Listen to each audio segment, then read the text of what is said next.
আমাদের নবীর আদর্শের আলোচনা চলতেছে। আমার নবী শেষ নবী, তো এই মাহফিলে কি নবীর স্লোগানটা লাগবে না? আল্লাহর স্লোগান দিতে হবে, নবীর স্লোগান দিতে হবে। এই নেতা আসলে, এই নেতা আসলে, এই হুজুর আসলে, এই হুজুর আসলে, এমন হুজুর আগমন শুভেচ্ছা স্বাগতম, এই নেতার আগমন শুভেচ্ছা স্বাগতম। আর আমার নবীর জন্য গোটা কুল কায়নাত পেয়েছি লা ইলাহা ইল্লাল্লাহ মুহাম্মাদুর রাসূলুল্লাহ। এই সিরাজগঞ্জবাসী আর কি এই ভুল করা চলবে? এইগুলো নিয়ে আর ধাক্কা ধাক্কির সময় নাই। আমরা এই ছোট ছোট পোস্টারের ভিতরে এইগুলো সেইগুলো নিয়ে আমরা দুটো ভাগ হয়ে গেছি। এই জন্য আজকে ইসরায়েলের গুন্ডা বাহিনীরা ফিলিস্তিনকে মারার সাহস পাইছে। কথা বলেন ঠিক? এগুলো কেউ বলবে না তাহিরি ছাড়া, তাহিরি ছাড়া এই কথা কেউ বলবে না। ওরা অর্ধেক বলে, অর্ধেক বলে না। অনেকে দালালি নিয়ে ব্যস্ত, তাহিরি দলিল নিয়ে ব্যস্ত।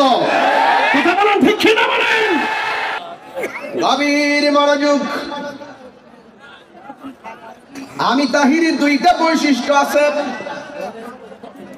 এই মাত্র গরম, এই মাত্র নরম। নরম কথায় বেজার হবেন না, গরম কত বেজার হবেন না, কারণ আমি হক কথা বলতে বলতে আমি অভ্যস্ত। কথা বলেন। আর ধাক্কা ধাক্কি চলবো, সব ঠিক হয়ে যাবে ইনশাল্লাহ। আমরা যদি ঠিক হয়ে যাই গাড়ি বেড়া, আমরা সামনে খাড়ি বলুন পিলার আছে, এই পিলার আছে। আমি তো মনে করি এই যুবক যদি লাইনে খাড়ে জায়গা রাত্রে 12টার পরে ফানুস উড়াইবো আর বোমা মারবো, আতশবাজি বাজাইবো, সাহস যদি কেউ পাইতো না। কথা কম ঠিক না বেঠে? এর পোলাপান ঠিক আছে ইনশাল্লাহ? নাকি তো আবার 12টা 1 মিনিটে যায় শুরু করে দিবে? আল্লাহর গজব পর্ব গেলাম করে দিছি। সাবধান পোলাপান, 12টা 1 বাজতে কোরআন শরীফ পড়া শুরু করবা। ঠিক কি না বলো? 12টা 1 মিনিটে বাপ মাকে ফোন দিবা, দূরে থাকলে বাবাকে ফোন দিবা, স্বামীরা স্ত্রীকে ফোন দিবেন। আর এখন এই মেসেজটা লিখে রাখেন বউরে দিবার লেগা, যেটা আমি তৈরি করে রাখছি। ঠিক আছে? হ্যাপি নিউ ইয়ার দিবেন একবার সুন্দর করে, এবার দিয়ে দিবেন আই লাভ ইউ দিয়ে দিবেন। ঠিক আছে? নিজের স্ত্রীর কাছে লিখে দিবেন I love you, I want you, kill for love, with all my love. তোমার সঙ্গে আমার ভালোবাসা, জীবন দিয়ে ভালোবাসি, আমি তোমাকে ভালোবাসি, আই ওয়ান্ট ইউ, আমি তোমাকে চাই। ঠিক কিনা বলুন? কিন্তু কোন নির্লজ্জ ভালোবাসা চলবে না। কথা বলেন ঠিক কিনা? সাবধান বলে দিলাম, সাবধান। মনে থাকবে ইনশাল্লাহ। আজকে এই জন্য ভূমিকায় এই কথাগুলো না বললে পরে বলতে পারবো না, আপনাদের ঘুম আসতে পারে। ঠিক কিনা বলেন? আমার ভাইয়েরা, কষ্ট হচ্ছে আপনাদের? আমার ফুলাফান্ডি কই? ফুলাফান্ডি আচ্ছা আচ্ছা না না, আরে বাপরে বাপরে, আলাদা করে কোন দিকে ওরা ফারুক সাহেবের মতো। এই যুবক, আজকে থেকে ওয়াদা হবে তো ইনশাল্লাহ। খুশি করবো একজনকে, তিনি কে? কাউকে ভালোবাসবো কার জন্য? কাউকে ঘৃণা করবো কার জন্য? আল্লাহর জন্য এবং নবীর জন্য। ঠিক কিনা বলেন? এই জন্য যুবক ভাইয়েরা আমার, পায়ে হাত দিয়া বলি, আল্লাহর হাবিব সাল্লাল্লাহু আলাইহি ওয়াসাল্লাম হাদিস শরীফের মধ্যে বলেছেন, লা ইউমিনু আহাদুকুম হাত্তা আকুনা আহাব্বা ইলাইহি মিন ওয়ালিদিহি ওয়া ওয়ালাদিহি ওয়ান নাসি আজমাইন। আল্লাহর হাবিব বলেন, যতক্ষণ পর্যন্ত মায়ের চাইতে, বাবার চাইতে, সন্তান সন্ততির চাইতে, ওয়ান নাসি আজমাইন, সকল মানুষের চাইতে আমি নবীকে যতক্ষণ পর্যন্ত ভালোবাসবে না, ততক্ষণ পর্যন্ত তোমরা ঈমানদার হতে পারবে না। জোরে জোরে কি সুবহানাল্লাহ বলা যাবে না? আমার নবীকে সাহাবীরা কেমন ভালোবাসত? আমার নবী 4 জনকে সেনাপতি বানাইয়া যুদ্ধের ময়দানে পাঠাইছে। সুবহানাল্লাহ বলবেন না? আমরা দেশের কিছু পিসাব আছে, কয়ালাই যখন পিসাবরা খানকায় বসে থাকে, আপনি গিয়ে বলবেন, হুজুর ওই ফিলিস্তিনের উপরে তো ইসরায়েলে আক্রমণ চালাইছে অন্যায় ভাবে, একটু প্রতিবাদ তো করণ লাগে সিরাজগঞ্জ। তোমরা যাও, আমার কাজ আছে।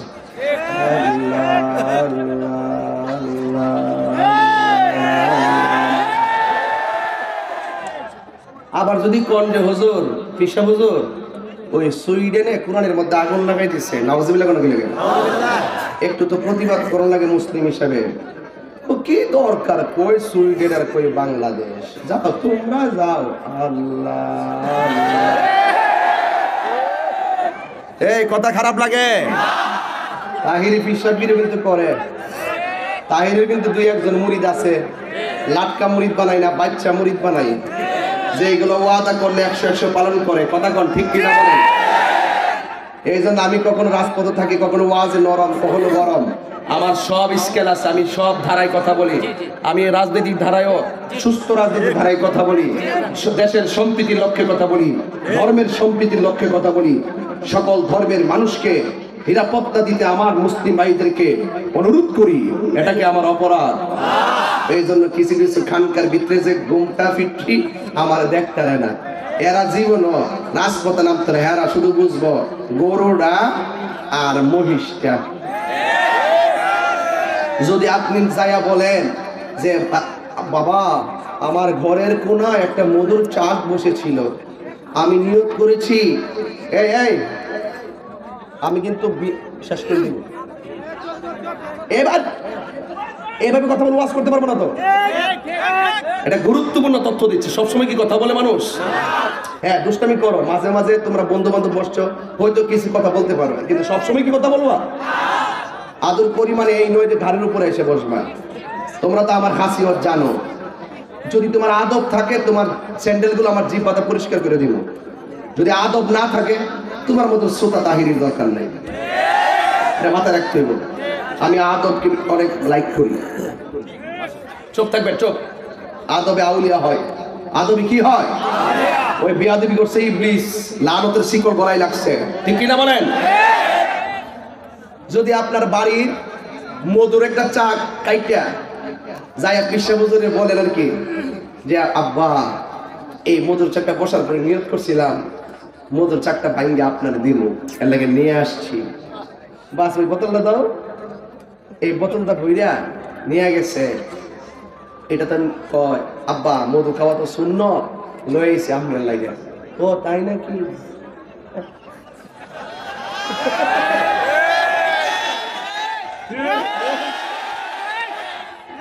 মধু খাওয়াই না বীর, গরু খাওয়াই না বীর, রাজপথে ডাক দিলে পাওয়া যায় না। এই মুনাফিকদের কারণে আমাদের সমস্যা হচ্ছে। কথা বলেন ঠিক কিনা বলেন? কিন্তু আমার আপনারা ওই ভালো রাখবেন না। কিন্তু আমি কিন্তু কোনো হিসাবে আর কোনো বেড়ার ছাড় দিয়ে কথা বলি না। ওই মিসওয়াক করা সুন্নত এটা মানে, তা আমরাও মানি। মধু খাওয়া সুন্নত মানে আমরাও মানি। এরপরে ওই খাবারের পরে মিষ্টি খাওয়া সুন্নত, মজা লাগে, খুব মজা লাগে। ডায়াবেটিস হইলেও মাইরা দে। কিন্তু যে হয়ে যায় বাবা বউ কথা বলছি না, দিব সময় দিব। আমি মাছ শুরু করছি না, মনে শুরু করলে বুঝবা কম আসে বছর। কিন্তু এখন যেই কথা কইতাছি, এই কথাগুলা বড় দামি কথা, সংশোধনীয় কথা। কথা কোন ঠিক না বেটে? আগের দিন গেছে গা, এখন এগুলা চলবে না। এখন এই নয়া সই দিয়া পাবলিকের বোঝানো যাবে না। বহুত বইছুন খাইছুন, এবার আল্লাহর রাস্তায় মারো না বই। কথা কন আমার ফুলা ভান্ডি কি রে করে ঠিক কিনা বলেন? খানকাত বয়াতে আবার খাবারের পরে হালুয়া খাওয়া সুন্নত। ও তাই নাকি? দৌত তুমি মিসওয়াক করা ফজিলত তো জানো, আপনি বাজান। খাবার শেষে মিষ্টি মুখের হাদিস এটাও মানো। আমি এমনি টান দিলাম না, জোরে করবেন ঠিক তুই তো চলে। তুমি মিসওয়াক করা ফজিলত তো জানো, খাবার শেষে মিষ্টি মুখের হাদিস এটাও মানো। শুধু হক কথাটা উচ্চ সুরে বলতে পারো না, অন্যায় থেকে বারুদ হয়ে জ্বলতে পারো না। শুধু হক কথাটা উচ্চ সুরে বলতে পারো না, অন্যায় থেকে বারুদ হয়ে জ্বলতে পারো না। কেমন মুসলমান তুমি একটু ভাবো না, কেমন তোমার ইমান একটু বলো না, ঠিক না? আল্লাহ আরে বেটা, আরে সিরাজগঞ্জের বাসী হইতে এই মাহফিলটা আমার এখানে এলাকার শেষ মাহফিল হতে পারে, কিন্তু একটা কথা বলি, অনুরোধ করে বলি, আরেকটা মাহফিল হয়তো 2024 সালের জানুয়ারির 19 তারিখে আছে কোথায় যেন, আসবো ইনশাআল্লাহ। কিন্তু এর আগে নতুন 2023 সালের শেষ মাহফিল হিসেবে আমি দাপ্তরিক কণ্ঠে চিরম্লান কথাগুলো বলে দিয়ে যাচ্ছি। আজকে যারা খানকায় বসে থাকে, কিন্তু আমি অনুরোধ করে বলবো, প্রয়োজনে আমাদের সকলকে ঐক্যবদ্ধ হয়ে ময়দানে নামতে হবে। কথা বলেন ঠিক কিনা?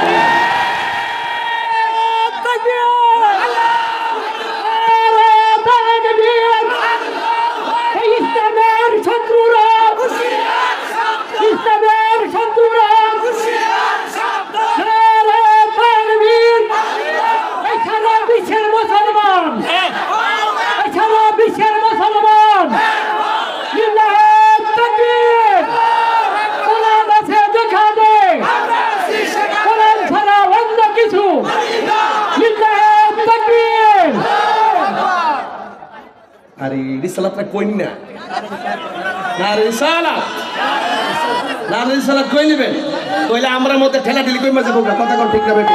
রিসালাত ইয়া রাসূল, নারে রিসালাত ইয়া রাসূল, মারহাবা জুরে কোন। আমি আজকে এই 2023 সালের শেষ মাহফিলটা, তো এটাকে আমার ইতিহাস, তো এই ইতিহাসটা ইতিহাসে রেখে দিয়ে যেতে চাই। আজীবন জন্য কথাগুলো চলে, আমি তসবিহ বুঝাই দিয়ে যাব, তলোয়ার বুঝাই দিয়ে যাব। আল্লাহর হাবিব হেরা গুহায় তসবিহ জপেছেন, আল্লাহর ধ্যান করেছেন, মুরাকাবা করেছেন, মুশাহাদা করেছেন, আবার প্রয়োজনে তলোয়ার নিয়ে রাজপথে নেমে গেছে, নিজে রক্ত জড়িয়েছেন, দন্ত মুবারক থেকে রক্ত জড়িয়েছেন। তার মানে বোঝা গেল খানকায় ধ্যান করার নাম ইসলাম, মাঝে মাঝে তলোয়ার নিয়ে ময়দানে নামার নাম ইসলাম। কথা বলেন।